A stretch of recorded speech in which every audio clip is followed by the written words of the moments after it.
Missions Pulse. Know God's heart, join his mission. What is this cube about? This seems like it's related to that aspect. It is. So this is called a Priceless Cube, and it's this storytelling tool that basically starts with the premise that people made in the image of God have inherent value. You can't put a price on someone's life. There are things that drive the choices we make. Some of those would be economics, some of those would be education, and some of those would be equality.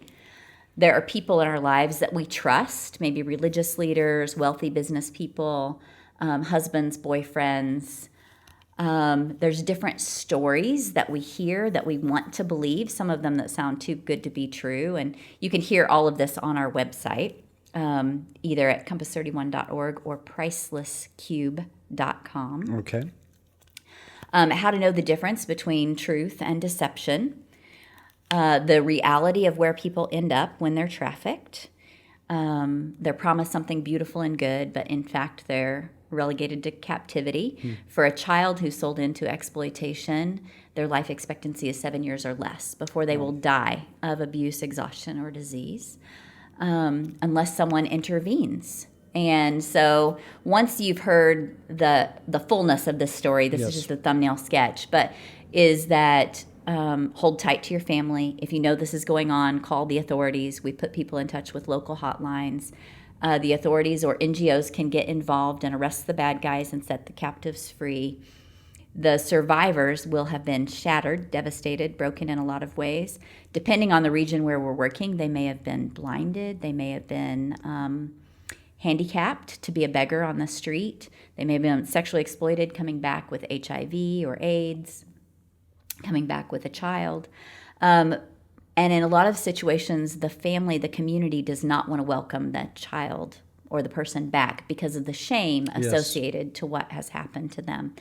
But if we have an open door to embrace them, then they can begin to find healing and freedom. And ultimately, this open door represents Jesus, who, when he was on the earth, said, I am the way, the truth, and the life. Nobody comes to the Father but through me.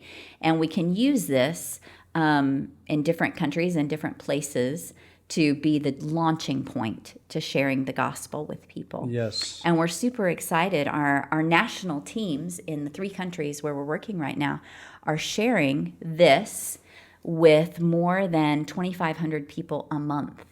2,500 people a month. 2,500 people a month are being equipped with this message in highly trafficked, exploited areas, areas that are highly vulnerable. Where possible, where they find a person of peace, they are also then sharing the gospel.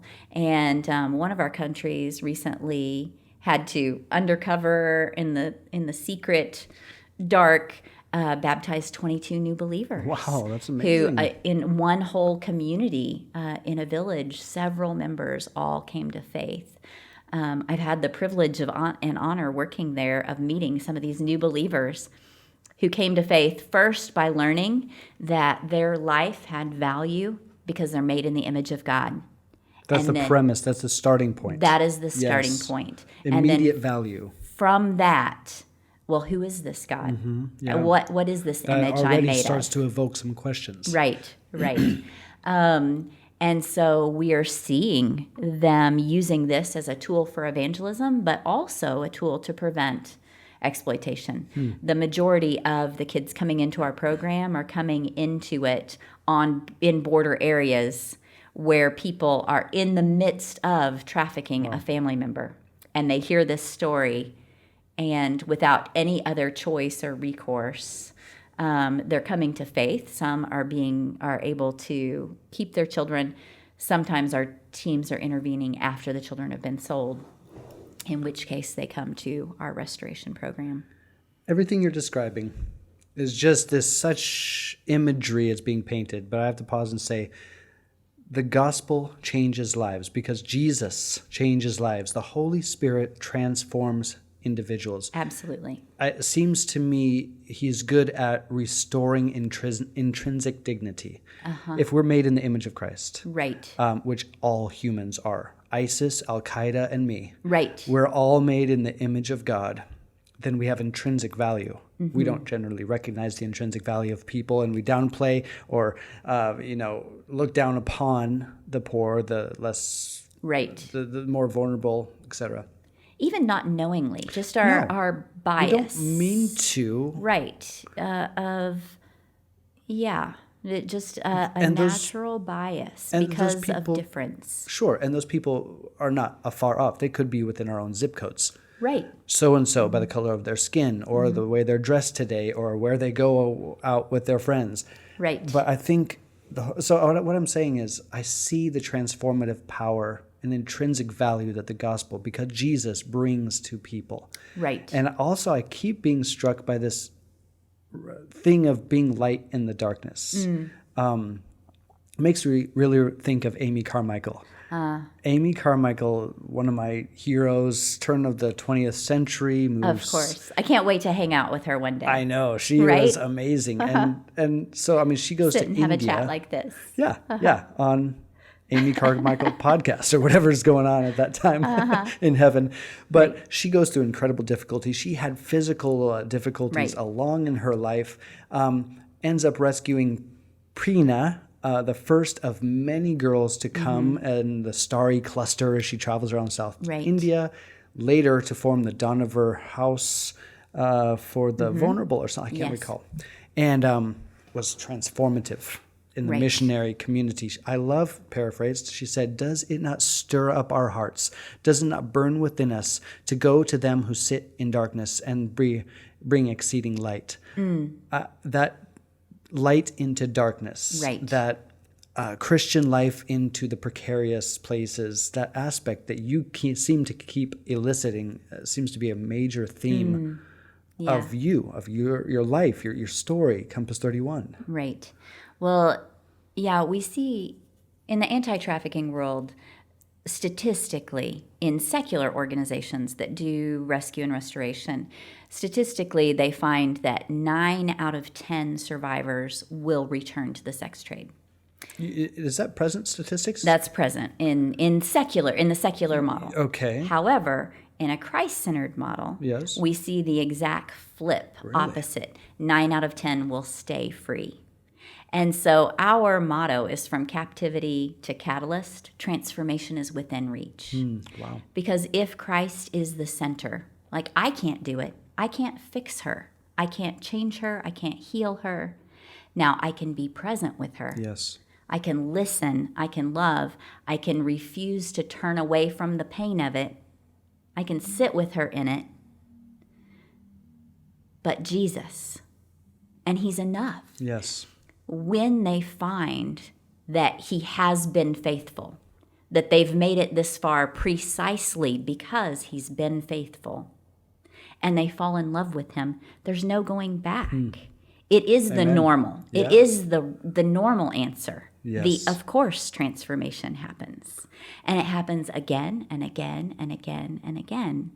And what a cool thing. Whatever the cost is so shallow compared. I mean, there's heartbreak. Sometimes people ask me, our teams do prayer walking in the red light district.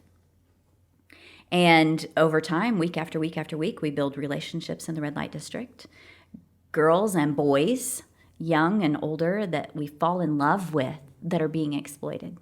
And so to go in on any given night and prayer walk and see this person that you have a relationship with in the midst of being exploited can be devastating. Yeah. Or to go in and find that this person that you've been loving for the last 6 months, 6 years is suddenly gone and nobody knows where they went. They've just disappeared. Is devastating. But to see the healing and the restoration that comes, what keeps me going again and again, what enables me to answer the audacity of Christ asking me to step into the darkness, is I love the woman at the well. She's one of my favorite characters. I think she and Amy and I are going to sit and have coffee. I'm going to eavesdrop with a boom mic. I love her. in that, before she even knows who Jesus is, she makes this really powerful declaration. She says, I know this Messiah is coming. And that's our mantra. That's why we can go into the red light district, why we can come out of the red light district, why we can deal with the nightmares at night and the doors slamming and the chaos of dealing with a traumatized child. Because even though I can't fix it, I know this Messiah is coming. Wow. And this all ends well. If it's not well right now, it's because we're not at the end of the story. The author and perfecter of our faith, it all ends well. There's a happy ending, and it's coming. Missions Pulse. Know God's heart, join his mission. This podcast is powered by Within Reach Global. Subscribe, watch, and listen on YouTube today. Visit missionspulse.com. Thank you so much for watching. If you enjoyed that video, leave a comment below. Tell me what you thought. Also, you might want to check out this video here, and honestly, that one's not bad either. Make sure you subscribe to Missions Pulse by clicking the subscribe button right here, and also click that little bell button so you get notified every single time we post a new video.